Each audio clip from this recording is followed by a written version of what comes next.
I'm Scott Stern, and I am the Sloan Distinguished Professor of Technological Innovation, Entrepreneurship, and Strategic Management at the Sloan School.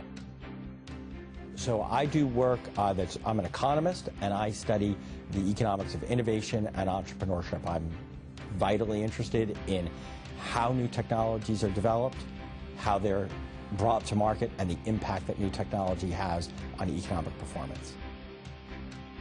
I run a group at the National Bureau of Economic Research, the NBER, called the Innovation Policy Working Group, which is a group that brings together economists from around the country to think about the impact that policy and institutions and other factors play in shaping the rate and direction of innovation and the impact of innovation on economic performance.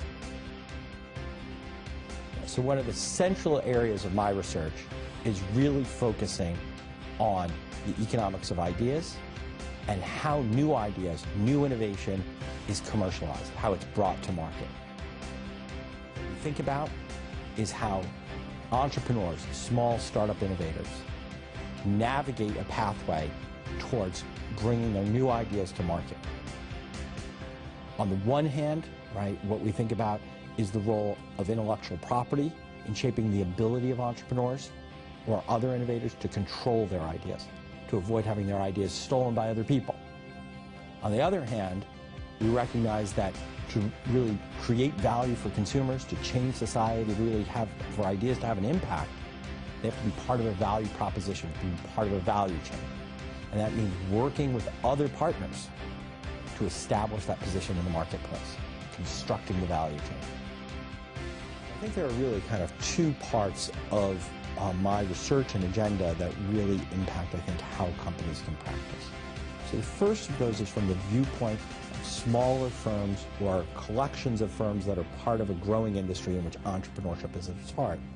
One of the key challenges that those firms have is taking a great idea, a great technology, and turning that into a business plan, and turning that business plan into a strategy, and having that strategy impact being able to navigate the commercialization process, and taking that commercialization process and really impacting real-world markets.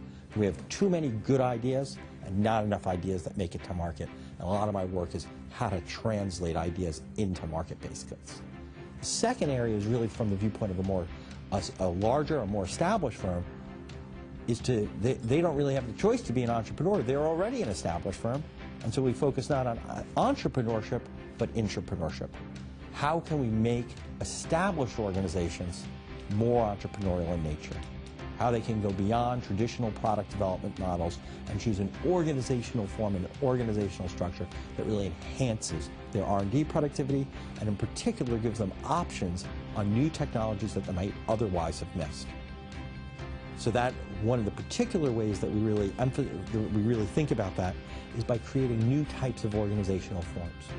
Really thinking about corporate venture capital, thinking about alliances, thinking about how we navigate with external innovation. A big challenge for a firm in the current environment is to go beyond a not invented here syndrome and to really open themselves up to being able to access external innovation, whether or not by startups in their environment, maybe even in their location, or by even other established firms who may not be as good or as specialized in exploiting the unique market opportunities that this firm can.